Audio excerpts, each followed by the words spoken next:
What happens when the millionaire buys all the candy and invites her for coffee? The question landed in the little brass tin on Laura's table like a coin thrown into a distant well. Simple, ordinary, and impossible to ignore. It was early enough that the city still smelled of oil and rain. The street lamps were folding away, the market stalls yawning open like mouths. Laura moved with the practiced economy of someone who has measured every minute and every coin. Her hands, darkened at the knuckles from years of stirring chocolate and wrapping paper, kept a steady rhythm. Roll, press, place. The sweets, soft, glossy domes lined up like small promises. She double-checked the lids, the napkins, the little hand-scrawled price tag she kept tucked under the jar. It had begun before dawn, as always. She had risen to the sound of her grandmother coughing softly in the next room, and to the light that never really reached the kitchen. There was a kettle that had to be lit, milk that had to be simmered, sugar that had to be coaxed into the right resistance. The work was precise and honest, and it tasted of something more than sugar. It tasted of independence. She carried the box down the narrow stairwell, wrapped in a blanket to protect the chocolates from the month's fickle humidity, and boarded the packed bus. The commute was a ritual of pressed bodies and quiet, small resistances. A smile given to a tired mother. A newspaper folded back into face, a man who would always elbow his way to the door first. Laura had learned to live inside small spaces. There was dignity to it, she thought. Dignity in the weight of the box across her lap, in the way her thumbs left faint chocolate marks on the lid. She would sell enough to make rent and medicine and, if the week was kind, a little extra to tuck away for a future that might not yet have a name. At her corner, she set the table the way an altar is set, carefully, respectfully. The candies caught the morning light, reflecting tiny moons. People passed with the briskness of those who have somewhere urgent to be. Their glances sometimes cut across her like wind. There were those who looked and looked away, some who allowed a minute of sympathy before their stride resumed. A few, in rare moments, bent down to talk to her like a human being rather than an obstacle. A barista from the cafe across the street who bought a pear and winked. A teacher who stopped to ask whether the sweets were homemade. Most treated her like part of the city's background noise, the murmur, the chalk on sidewalks, the young woman selling truffles. She did not want to be background. She corrected a customer's pronunciation of brigadeiro once, with a small laugh and a pride-filled explanation of each ingredient. She refused to be called the candy girl by the men who attempted casual familiarity. Names mattered. Her grandmother's voice came to her then, like a warm hand across the shoulder. Always demand it, child, your name. If they cannot say your name with respect, they will not say it truly. That morning, the stranger arrived like the rest of the city, unexpected, inevitable. He stepped from a taxi with the quiet certainty of someone who had practiced walking through life in neat, even strides. He wore a coat, trimmed a careful shade between black and navy, shoes polished as if nothing would ever touch the grime of a street corner. Yet when he approached, he didn't carry the arrogance Laura expected. There was a light in his eyes that softened the hard lines of his face, a look that took him a moment longer than most to register the woman behind the table.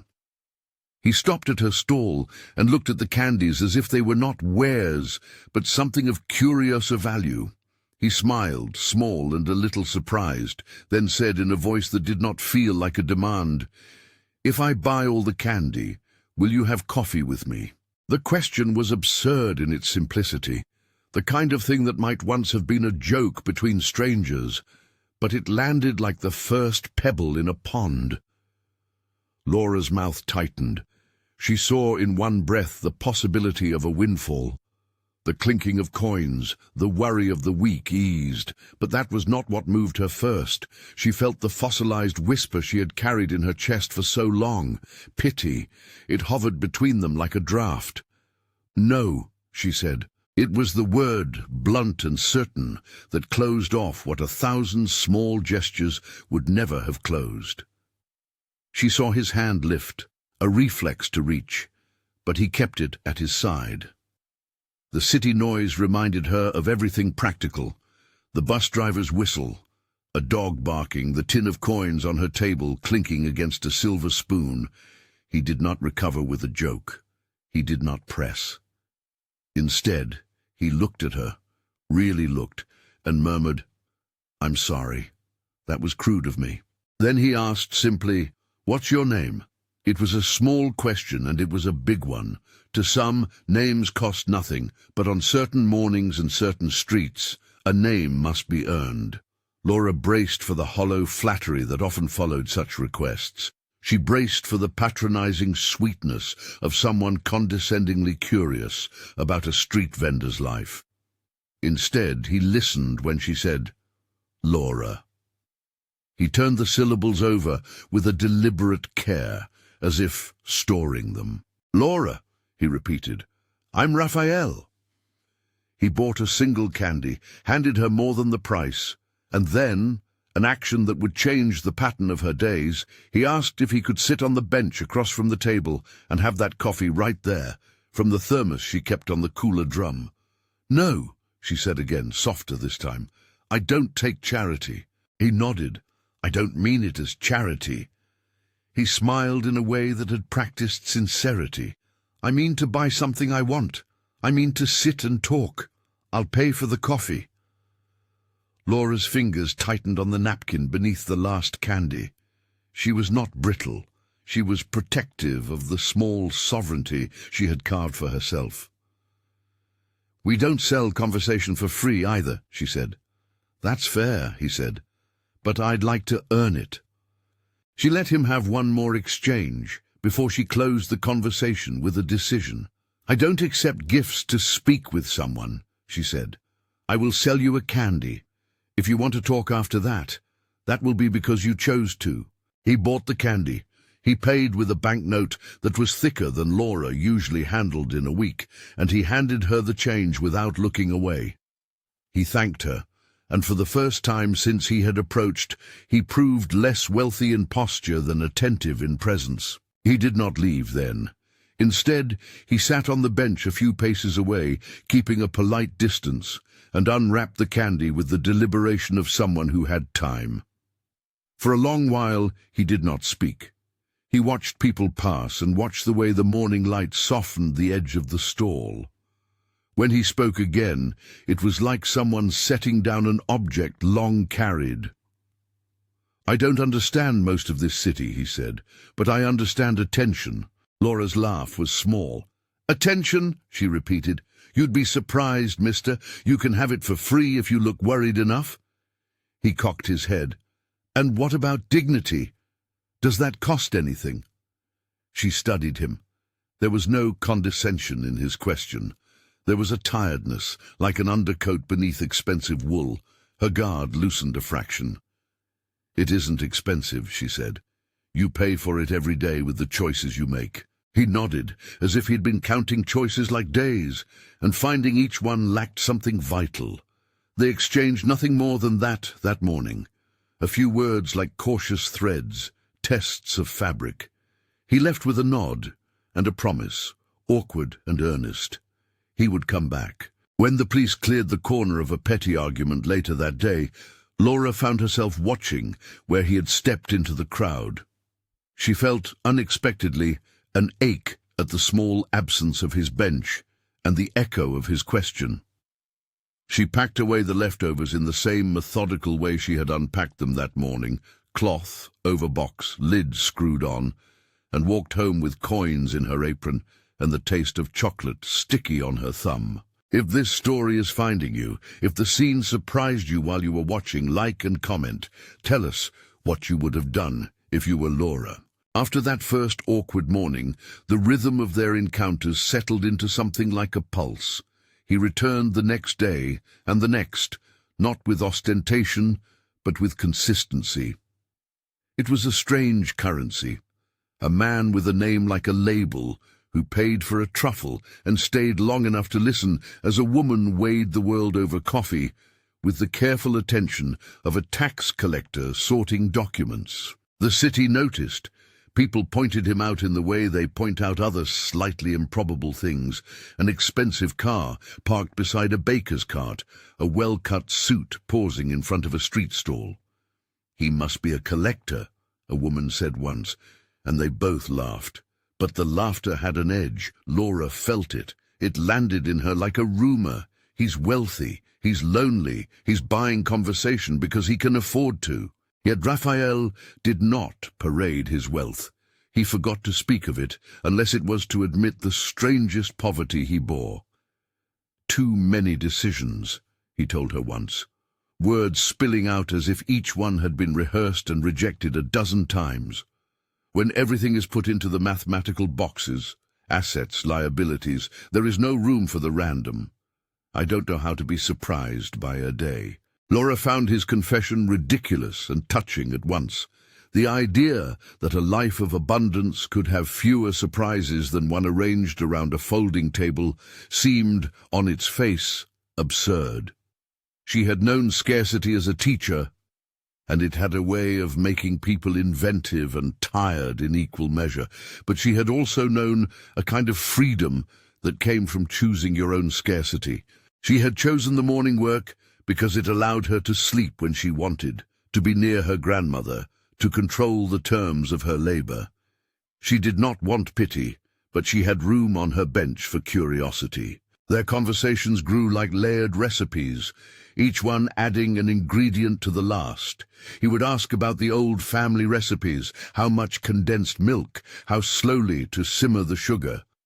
She would ask about the view from the top floors of the skyscraper he mentioned once in a story about endless glass. He described rooms that looked out over oceans of lights. She described a kitchen that smelled of lemon and cinnamon and had windows that gathered the afternoon like a hand. He confessed one afternoon to an unaccustomed envy of the smallness of her life. She laughed in genuine surprise, and that laughter was the first sound of a bridge being built. There were things neither said. He did not ask about her family finances beyond the necessary, and she did not ask how he had come into his money. They avoided the dangerous dances of assumption. He never offered her a job, never suggested she leave the corner.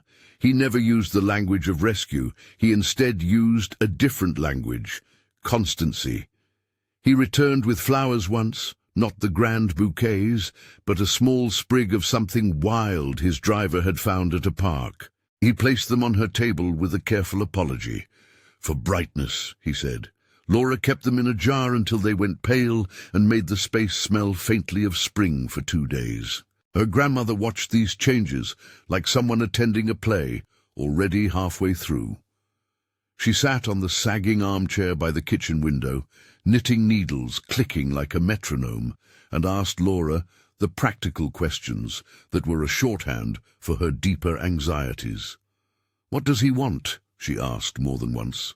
Laura shrugged, smaller than she felt. "He wants coffee," she replied once, choosing the lightness of humor because the lightness did not worry her as much as the word want. "You mean more," her grandmother said, and did not finish the sentence. She had lived long enough to understand that the unspoken rest of the phrase could be either comfort or danger.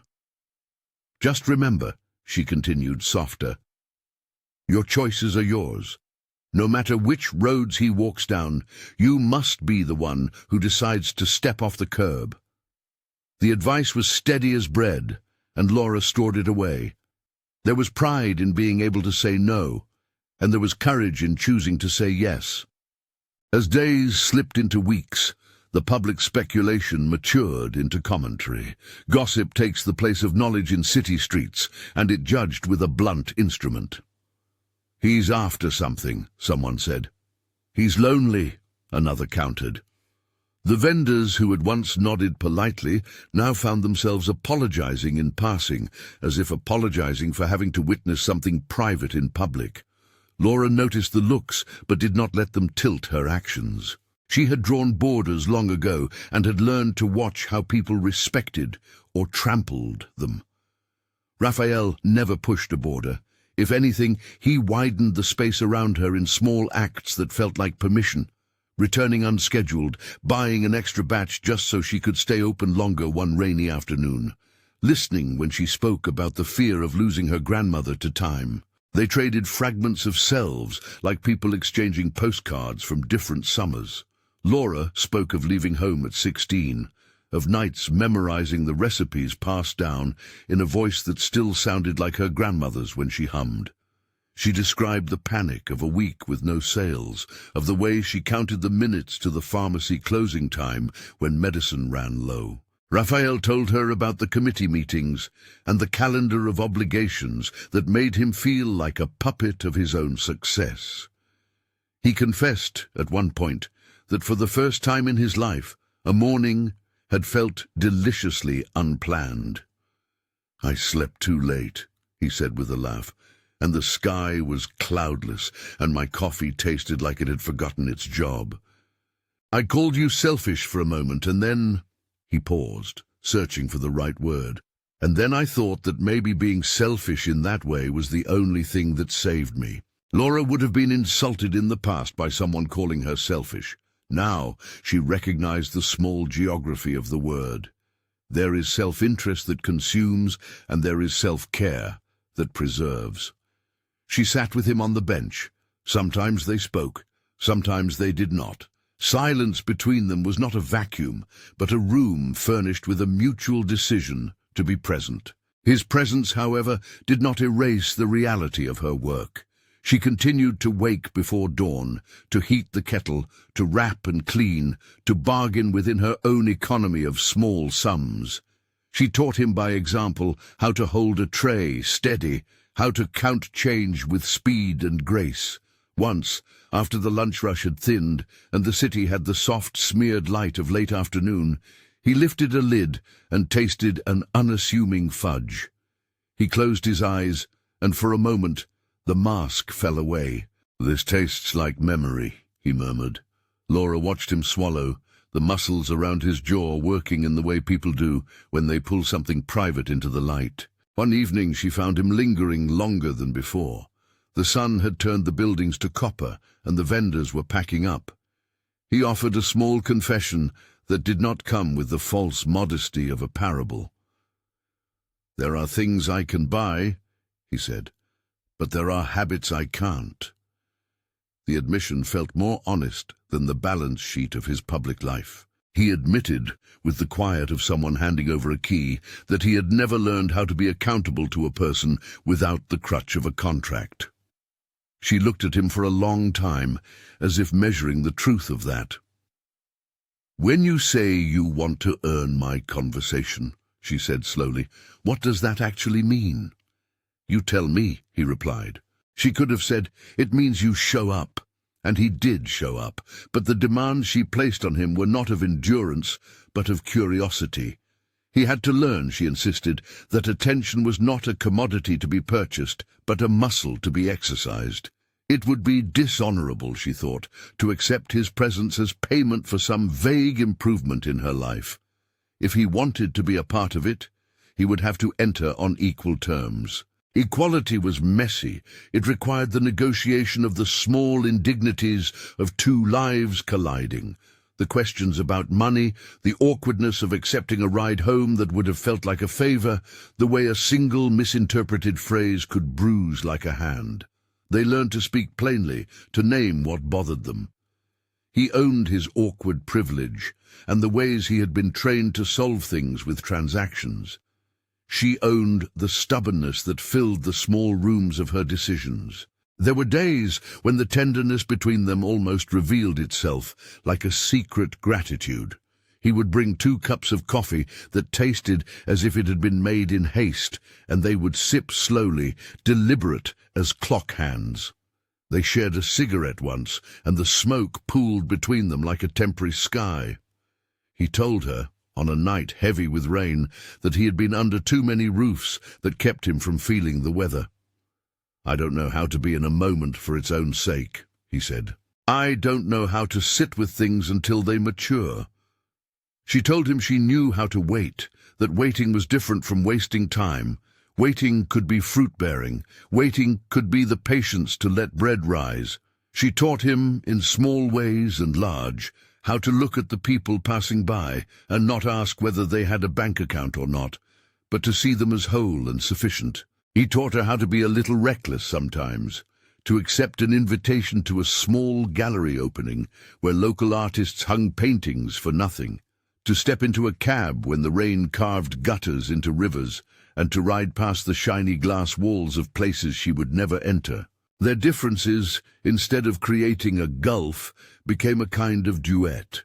When he described the tedious rituals of his meetings, menus chosen by committee, speeches edited like legal documents, she would make a face, and he would laugh, surprised at how easily she could dismantle the sanctity he had sworn to. When she described the shame of a week with poor sales, he would sit with the quiet that had taken him years to learn, to listen without fixing. And yet the city watched them as if they were a story meant to be resolved. Strangers speculated. A vendor across the way whispered that she was seeing progress, a better life. Laura ignored these suggestions with the same civic politeness she used for bus drivers.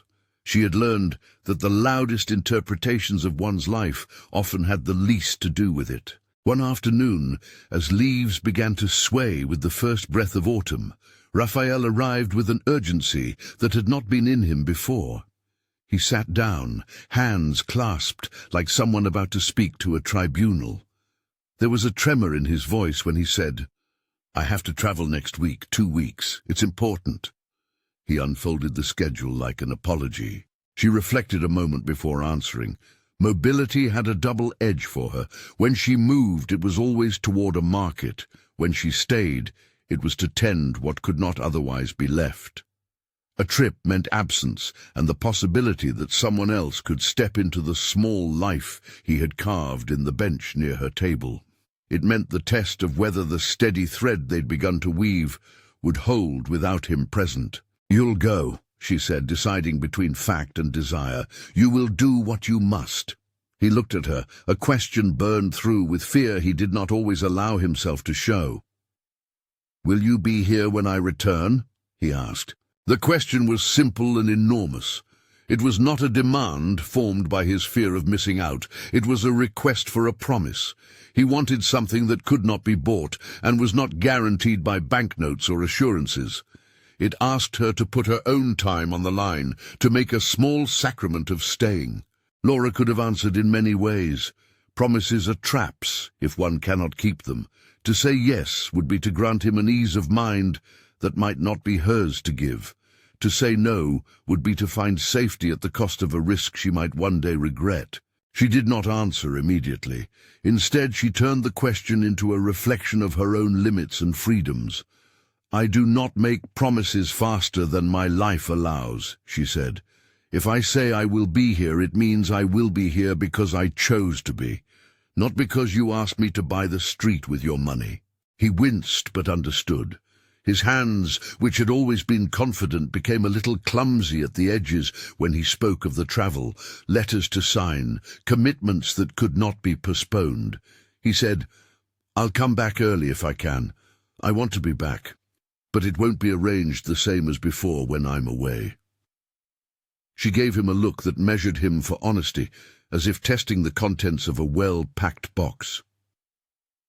"Then when you return," she said, "we will see what is left to see." They agreed upon a method of exchange that was small and meaningful. He would send a postcard. The quaintness of the gesture made them both smile. And he would call once if he could, though he admitted most calls were controlled and monitored. She would continue her work as always, and not erect a calendar of expectations. She would live her choice, rather than promise to live in someone else's timetable. When the day came for him to leave, the city seemed to recognize the small ritual. He wore a coat that supposedly would protect him from cold airports and colder boardroom air.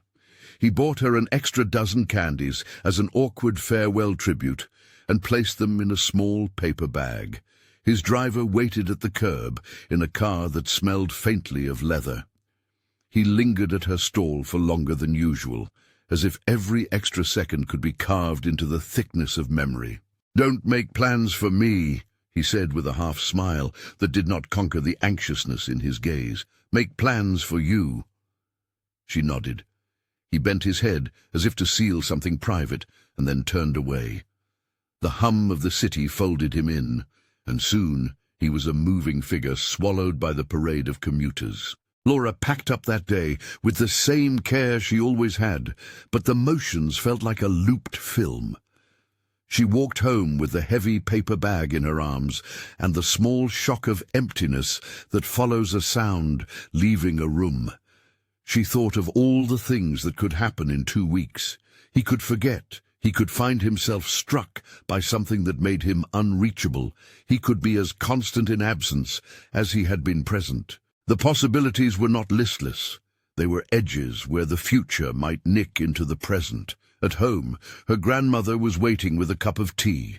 The old woman's hands, stained in the same way as Laura's, found the bag on the table and felt the weight of the candies like a question. "You're too old to drown in what-ifs," she said, "and too young to live with regrets." Laura smiled, muttering something about being neither old nor young enough to be guided by a single line of advice. But she listened. The idea of waiting did not scare her. The idea of letting the moment pass without knowing if she had done everything she could to belong to it did. That night, she lay awake with the streetlights painting bars of gold across the ceiling. She tasted chocolate in the memory of her fingers and felt the absence of his presence as if a window had closed. The city kept its thousands of small lives moving below. She thought of her choices, the long mornings, the way she had kept her stall upright when rains drowned other vendors' cardboard signs, the way she had refused gestures that felt like pity even when they offered comfort. There were small, practical things to prepare for his absence, bills to check, a medicine to refill, but what occupied her more was a quiet inventory of feelings. She catalogued the ways he had changed her days, the new patience in mornings, the way she had begun to accept small kindnesses without assuming a double edge. She catalogued her fears. That absence could reveal whether his presence had been the root of a change or its watering. She catalogued a hope she had not anticipated, that the line he had drawn, he would not buy her life, might become a shared boundary they both honored because they had chosen it together. 2 weeks would tell many things. It would measure whether affection could outlast proximity, whether habits could turn into bonds without the gilded frame of convenience. It would prove whether he had come to the bench as a collector of curiosities or as someone willing to accrue the harder currency, presence. On the morning of his departure, as the taxi's taillights vanished into the city, a man at the neighboring stand grinned and called, "You got yourself a proper gentleman, eh?" Laura did not answer. She had no appetite for public verdicts. She folded her napkins and watched the moving light where the taxi had gone. The bench felt emptier than before and absolute in its space. She placed the extra candies into the tin for the day's sales and tried, as she always did, to make the work itself a salve. The next morning she walked to the corner with a steadier step. Markets are built on continuity. They do not allow longing to linger like an unpaid debt. She arranged the chocolates and set the thermos of coffee on the cooler drum, the routine knitting her back into a life that had meaning irrespective of any one person's presence. Still, every passerby with a suit or a suitcase made her look up, searching for a familiar gait she had memorized in the first weeks. Each small absence of his face pressed at her like a question she had no immediate words for. Days merged into one another with the soft wear of time. She worked, she listened to the city, she counted coins. The little notes the day yielded, the praise of a regular customer, the unexpected shortage in the till, took the edges off the waiting, but the waiting remained, persistent as a small pain. She told herself she had done what she could. She had held boundaries. She had not promised beyond what was hers to promise, and she had not allowed pity to purchase intimacy. One evening, Near the end of the first week, a man she had never seen before stopped and placed a postcard on her table. It was thick and glossy, with an image of a bridge unfamiliar to her and a scrawl of handwriting that made her stomach drop. The message was short. "Thinking of our bench, AR." The ink smeared where a tear had somehow landed on the card.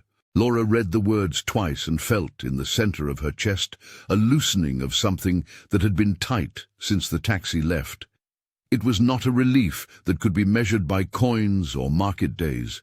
It was something more fragile. She held the card like a small relic, and for the first time since he had left, allowed herself to imagine his return not as a test, but as an arrival. The rest of that week unspooled in small increments. A customer who insisted on taking a pack of extra candies for free, she refused with polite firmness. The municipal officer who asked for a permit, she produced it in a flap of tidy papers. The neighbor who lent her sugar when her supply ran low. Life continued, stubborn in its insistence on going on. And still, the bench waited. On the morning of the 8th day he was gone. A taxi stalled near her corner, and an unfamiliar woman with a stroller chatted animatedly with a vendor. Laura watched peripherally as the city resumed its rhythms. A child's laugh, a cart rumbling. She felt two things at once, the ordinary pleasure of being part of the city's pulse and the sharp, private hope that a familiar stride would cut through the morning. She tried to focus on what she could control, the grind of sugar, the exact curl of chocolate. The coffee she poured tasted too private to share. She felt the tension of waiting like a small muscle that tightened at irregular intervals. The week without him taught her the shape of her own patience. It taught her that love, if it were to be something true, would not be the product of his bank account, but of the small, repeatable acts that had nothing to do with money. It taught her that she could be present without demanding a reciprocation that had not been freely given. Then, one afternoon, as the market light softened into the kind of gold that makes people move slower, a taxi pulled up and a figure stepped out. He moved with the same slow certainty, but there was a shift in his shoulders, less the practiced composure of the wealthy man, more the unsteadiness of someone who had been changed somewhere by distance. He approached the stall and found her hands busy with wrappers. He did not immediately speak. He watched her for a beat, as if wanting to memorize the way she adjusted a napkin. When he finally spoke, his voice was a little thinner than the months had made it. "I returned early," he said, and the words were both an apology and a confession. Laura looked up. The afternoon air seemed to hold its breath. The city continued moving around them. Children shuffled. A vendor called out. But the space between them felt like a room where someone had finally opened a window. She folded her hands on the table and waited for the next part of the conversation. What he would say next would not simply knit up the suspense of the last 2 weeks. It would test the work they had already done, the ways they had learned to be present, the limits they had each drawn, the promises they had allowed themselves to whisper. The city, indifferent and alive, watched on. He returned early. The words landed between them not as triumph, but as a small, winded admission. Raphael stood with his hands slightly empty, as if he'd taken off gloves and discovered they were colder than he expected. Laura watched him, the afternoon light catching a new line at the corner of his mouth, the way his eyes softened when he looked at her hands. "I came back," he said. "I cut some meetings. I tried to be where I said I would be."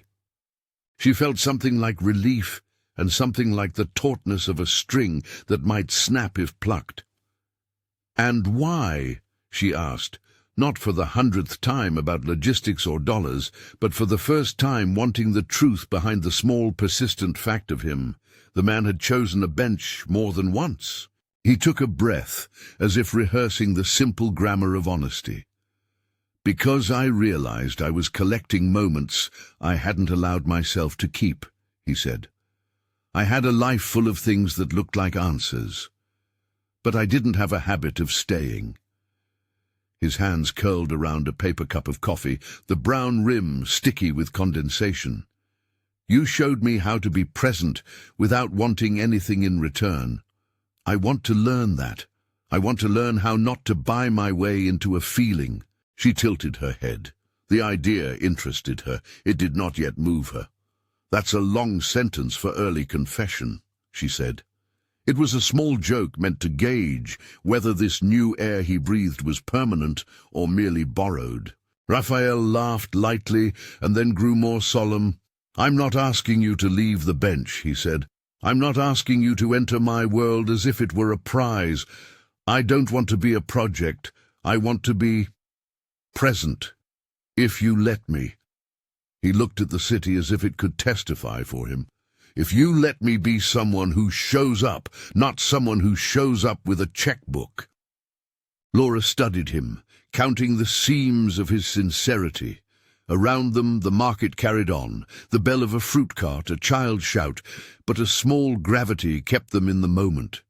She felt the old reflex that had taught her to protect her time and her dignity. The bench had been her boundary, and his visits were a test he had passed only if they translated into habits. "You say you cut meetings," she said. "What else did you cut?" He blinked, and for the first time she saw the ripple of consequences, the missed dinners, the signatures unmade. Some things that were optional, some things that were habits of avoiding. He rubbed his thumb against his forefinger, a gesture she would come to know as his way of steadying himself. "I called one man and told him I couldn't chair that committee anymore. He was surprised. He treated me as if my rejection would be some kind of scandal. It wasn't. It was, apparently, possible to be refused." Laura felt the odd private humor of someone else, refusing the expectations that had been set for him. She remembered her grandmother's voice, "Don't make promises you can't keep," and judged his small step on the same scale.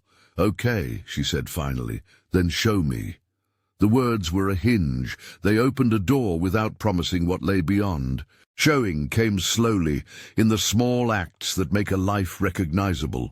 The next morning, Raphael arrived, not in a chauffeured car, but in a taxi, and when Laura offered him an extra candy as a joke, he accepted it with the same clumsy gratitude of someone who had forgotten the pleasure of small things. He learned, gradually and sometimes awkwardly, how to carry a tray without seeming out of place. He learned the rhythm of counting change, fumbling at first, then smoother, as if muscle memory could be taught to a life that had been taught only contracts and signatures. The vendors watched with a curiosity that was more a social barometer than genuine interest. Their gossip was the city's punctuation, short lines of commentary that meant less than they claimed. "He's trying," one woman said, shrugging as she packed pastries into a paper bag. "Or he wants to look like he's trying."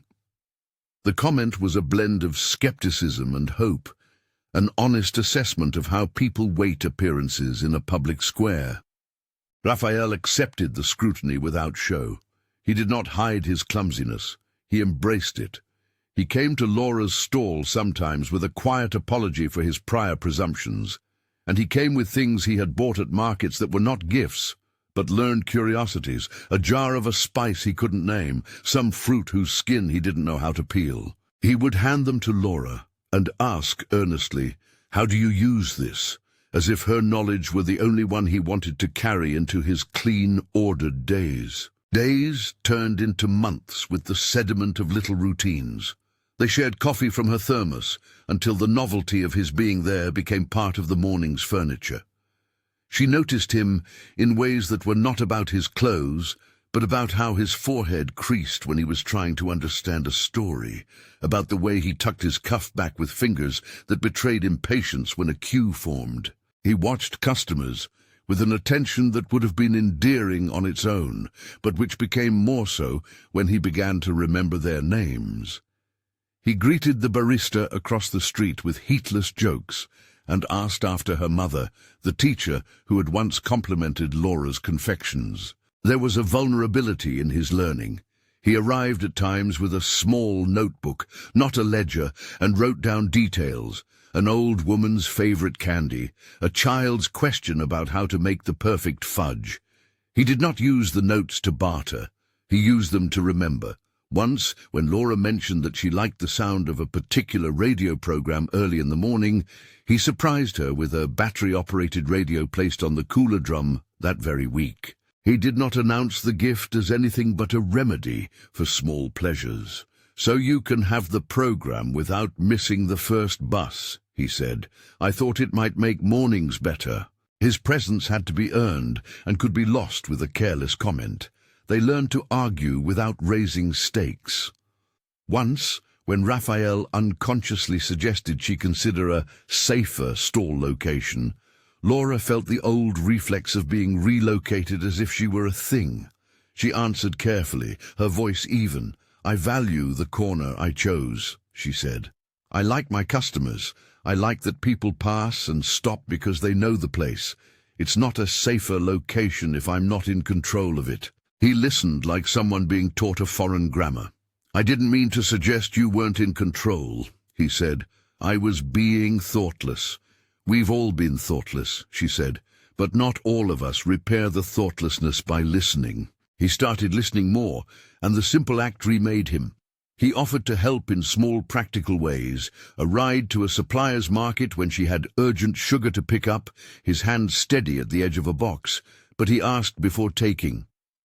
The power dynamic that had once threatened their conversations dissolved in the everyday choreography of mutual decision-making.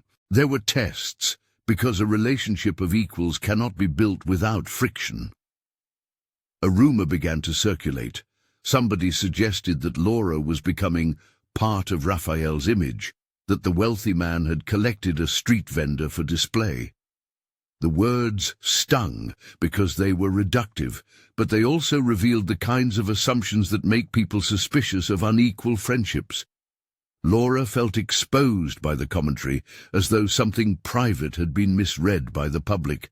She brought the news to Raphael in a way that showed steadiness and a refusal to be owned by outrage. "What do you want me to do?" Raphael asked quietly. "Do not make statements for me," she answered. "Let my life speak for itself. Presence, not proclamation. That is the test." He obeyed without melodrama.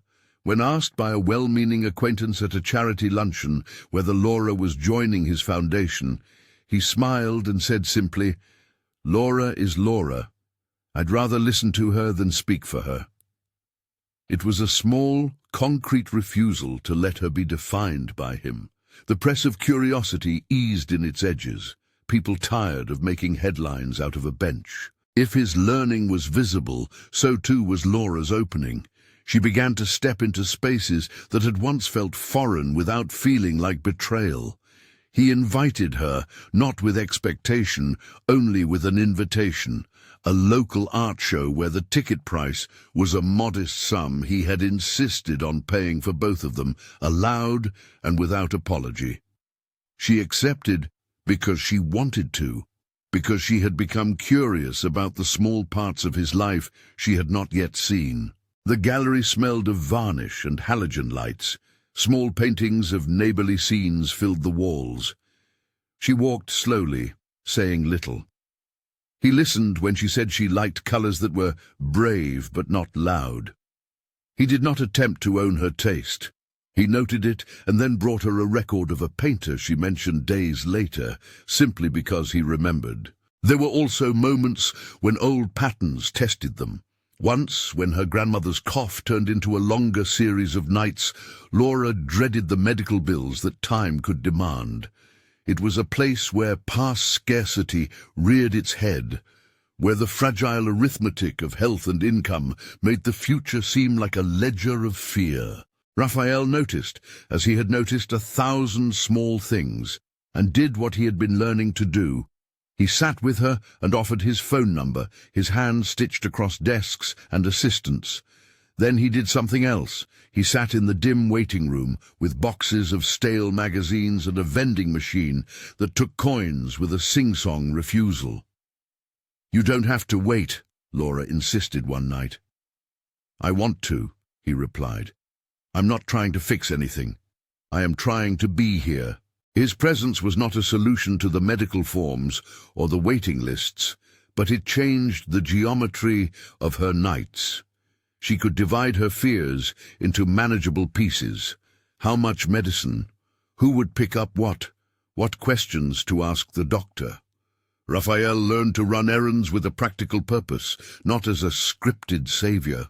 He asked the pharmacist about generic alternatives and rode the bus with Laura to the clinic, gripping the strap like someone who had forgotten how to stand steady in a crowd. She showed him the bus runs she favored and the routes she avoided. He learned the economy of those rides, how to carry bags without spilling, how to fold a paper receipt into a pocket without losing it. The grandmother measured him not by his pedigree but by his hands. She welcomed him into their kitchen with a wary kindness, the way elders welcome someone who must prove themselves with action rather than words. "You look like you think money is the answer," she told him one morning, stirring porridge too thick for his taste. He looked chastened. "It isn't," he admitted. "I thought it could buy my time, but time cannot be bought. It must be taken and then given." The old woman studied him, as if deciding whether he had the right kind of stubbornness. "Then take it," she said finally, "not to fix my daughter's life or to change your own image. Take your time and give it away. If it returns to you, it will be because you let it." He tried imperfectly. On their bench one late afternoon, when Laura spoke of the future in a way that had once been impersonal, he surprised her by asking a question with the real edges of curiosity. "Do you ever want to shop?" he asked. It was a pragmatic question, but threaded with possibility. She blinked. "I could do it," she said, "but I like the corner, I like the way people come by, and not because there's a sign." Her answer contained a truth he had not expected. Autonomy did not always mean expansion. Sometimes it meant the right to keep what one had crafted. "Then I will not offer a shop," he said. "I will offer something else, presence, help when you want it, a hand that asks before assuming." Months later came the small ritual that felt like a marriage of their habits. They began to make Saturday morning pancakes with cocoa nibs in Laura's kitchen, a clumsy collaboration that required both a whisk and an apology for over-sweetening. Raphael, who had been a man of menus printed by committees, learned to fold batter without fear. Laura taught him the precise art of a thin rim in the pan that kept the pancake tender. They shared a table with the radio playing programs that mattered to both of them, public affairs for him, the names of singers for her. They did not pretend the pancakes were a milestone. They were, in their quiet way, building a geography of domestic habits. It was not all smoothness. There was a night when Raphael's driver dropped by with a bouquet of roses, a reflexive gift for a woman he admired. Laura accepted them, but felt an unease, as if an old story was trying to take hold. She gave the roses to her grandmother, who put them in a jar and declared they smeared the room with the scent of something extravagant. "You don't have to accept what feels like theatre," her grandmother said, tasting a small piece of pancake. "Take the man, not the play." Raphael learned through such small missteps. He apologized the way someone who had practiced humility must, by altering future actions. He took the driver aside, explained the bounds of their relationship, and asked that the driver stop offering his well-meaning interventions. The man nodded, less surprised than someone who had been told a carefully sustained etiquette would change. The public spectacle that had once hovered around them faded into a quieter recognition. People accepted that these two were not a curiosity for the press, but two people who liked the same bench. They were, as the city likes to say, part of its ecosystem now. There was an evening when the pivotal moment arrived, not as a headline, but as an ordinary pressure point that tested the strength of the life they had been assembling. Laura received a call that her grandmother's medicine budget had been misrouted. A bureaucratic error left a week's worth of pills in limbo. The anxiety tightened like a band across Laura's chest. She could call people for loans or bargain with the pharmacy, but every solution felt like borrowing time rather than making a sustainable plan. Raphael was with her when the call came. He could have left to manage his own obligations. Instead, he clicked his phone off and sat down. "Tell me what you need me to do," he said. Laura considered. She could say nothing and reserve dignity. She could say help me and risk what felt like charity. Instead, she chose a middle path. "Help me make the calls," she said. "Sit with me until it's done." They spent an hour on the phone, their voices low and efficient. Raphael learned the language of the clinic's bureaucracy by following Laura's lead. Policy numbers, refill authorizations, patient ID. He wrote down phone numbers and circled options, then accompanied her to the municipal center, holding a spare umbrella while she argued for the right paper form. He did not solve the problem with a check. He solved it with time, with the dull and necessary work that is not spectacular, but is the backbone of trust. When the issue was resolved, Laura felt something settle in her, not because the money had appeared, no fireworks of ease, but because the man beside her had invested hours in the mundane. She met his eyes and saw gratitude that matched hers. "I didn't need saving," she said softly. "No," he replied, "I know that now. I needed to be needed in a way that wasn't an itemized transaction." He asked for nothing that night beyond the right to stand with her. She granted it. The acknowledgement was a quiet promise. Presence without purchase. Winter came, not in grand snow, but in a trimming of colder weeks, and their routines adjusted. Raphael bought a second thermos because Laura's single one could no longer keep up with 2 habitual coffees. He learned how to place a small blanket over her knees on especially damp mornings without making it an issue, a gesture that looked nothing like charity and everything like tenderness. There was a night when they walked across a bridge after closing the stall. The river was a black ribbon under street lamps, and the city hummed in a distant register. He stopped, turning to her as if to arrange his thoughts into a coherent statement. "I used to think I needed to change everything all at once," he said. "Now I think it's enough to do one small thing repeatedly. If I can keep showing up, then I'm giving you something real." Laura stood with her hands in her coat pockets, the weight of a small, steady life balanced on her palms. She had learned to open without dissolving old boundaries. "Then keep showing up," she said. "Remember what you said. Presence, not proclamation." Her voice had the faint humor of someone issuing an order and extending a gift. He smiled, and for the first time it was not an effort of charm, but a relaxation of jaw and eyes. He reached for her hand, not as an owner reaching for property, but as someone asking if he could continue to walk beside her. She placed her hand in his with the same measure of choice that had guided her from the beginning. When they kissed, it was less like the scripts people expected and more like a punctuation mark after a long paragraph. It was not theatre. It was a junction of decisions and tiny salvations. Their embrace was careful and decisive. It acknowledged how far they had come and how gently they wanted to proceed. There were no grand vows, no exchange of titles, only the slow human binding of someone who decided, day after day, to be present. They did not rush to redefine their lives. Laura continued to rise before dawn and sell her candies at the corner. Raphael continued to move through offices and meetings, but with a different rhythm. He learned to say no to invitations that ate his time, and yes to moments that stitched him into a life. He did not buy her shop or buy her out of work. Instead, he invested in the things that made her mornings easier: a better thermos, a quiet heater for the colder stalls, an insurance policy he helped her understand because it was practical. Whenever possible, he did these things by suggestion, by asking and listening, never by unilateral decision. Their relationship became, in the city's eyes, a little less surprising and a little more ordinary. People liked ordinary because it signaled stability. The vendors nodded to them in a new way that meant welcome rather than curiosity.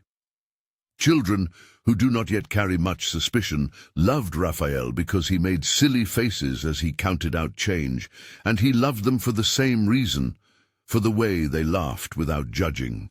Laura's grandmother watched the change as if it were a pot that had finally come to boil. She measured it in the way Laura's hands no longer closed as tightly around worry, and in the way the old woman's knitting slowed with the comfort of company.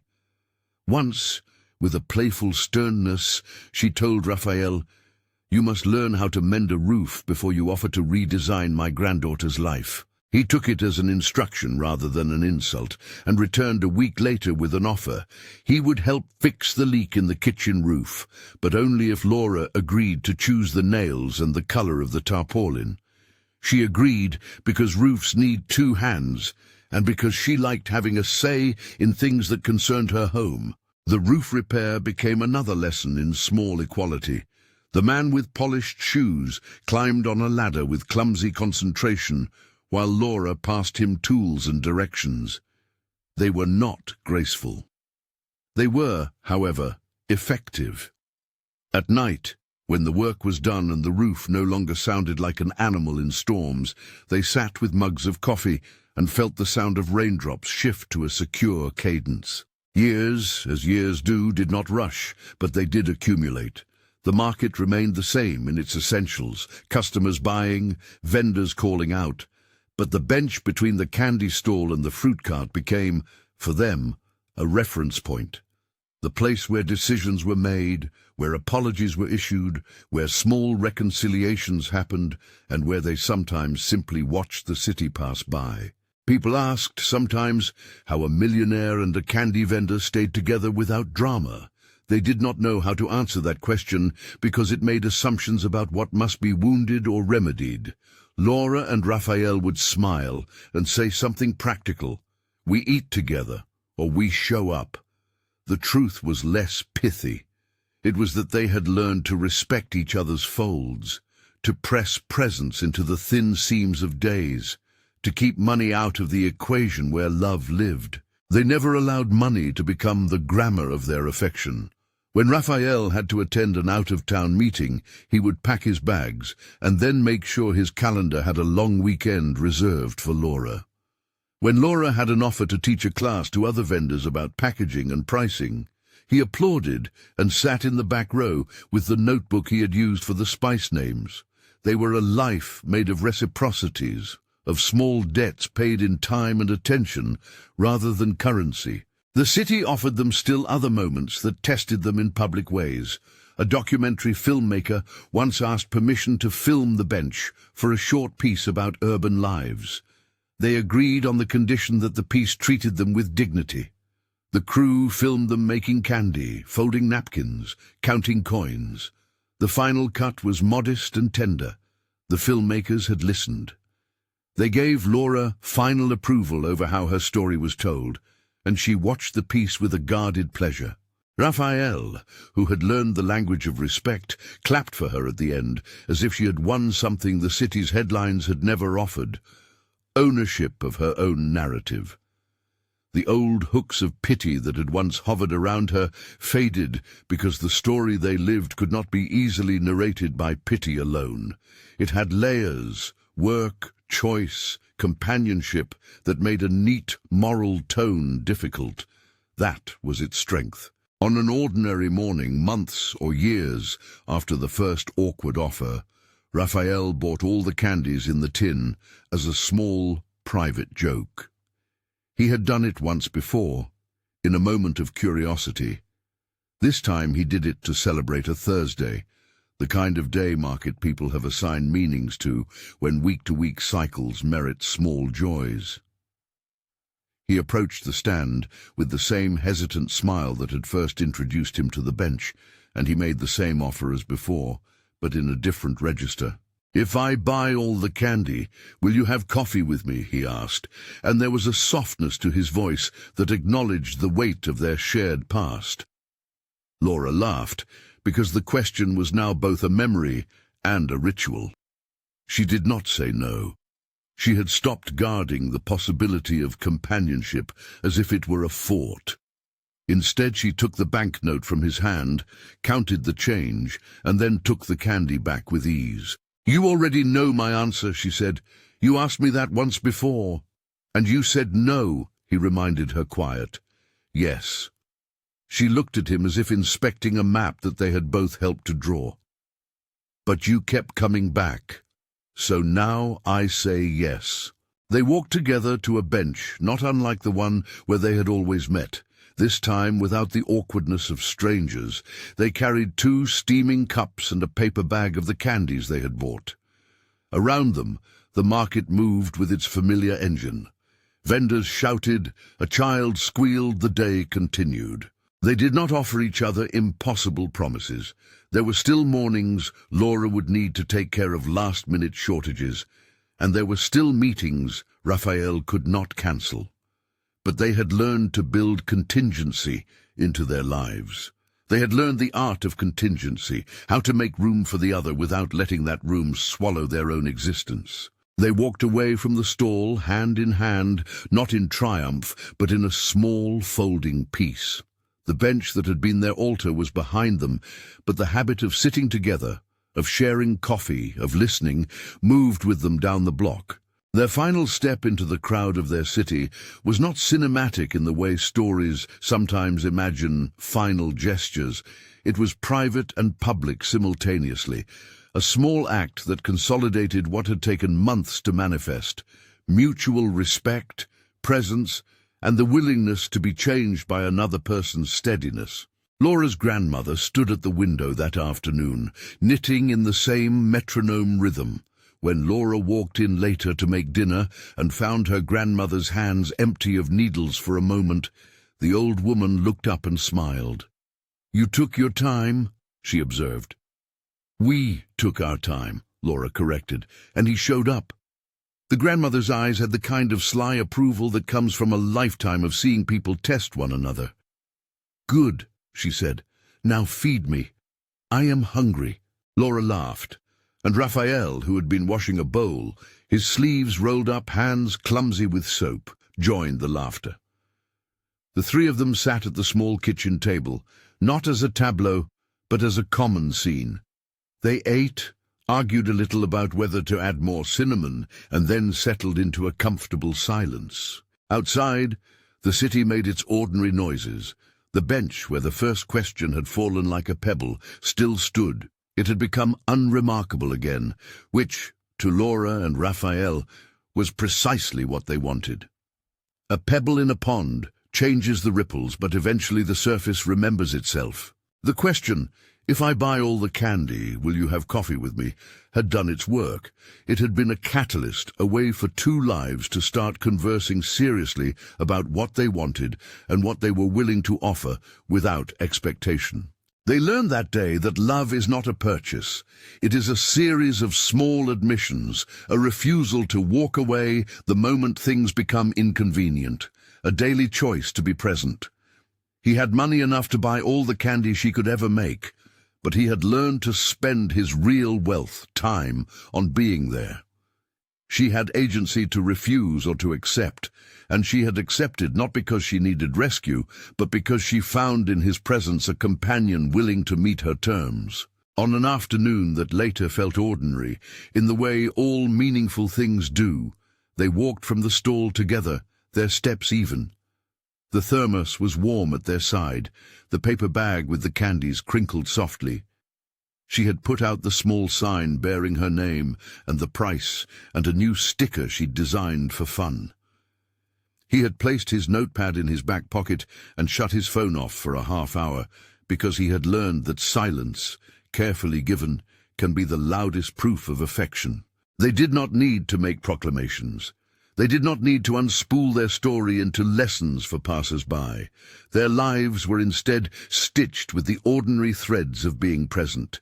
The hand on the back when the rain came, the soup left at the door on days one of them was late, the concessions where each adjusted a habit for the other without giving up the core of the life they had chosen.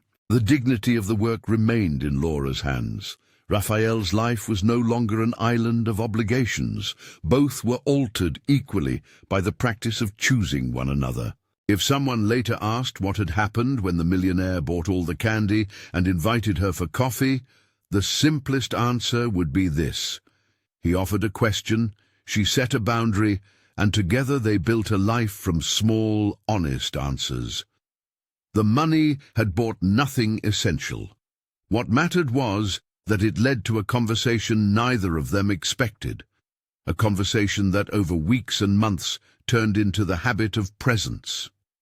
And so they walked on, with cups in hand and the city in their ears, choosing each other again and again in the ordinary way people who mean to last eventually learn, not by dramatic rescues, but by showing up. If this story touched you, subscribe and share. Tell us in the comments which moment moved you most.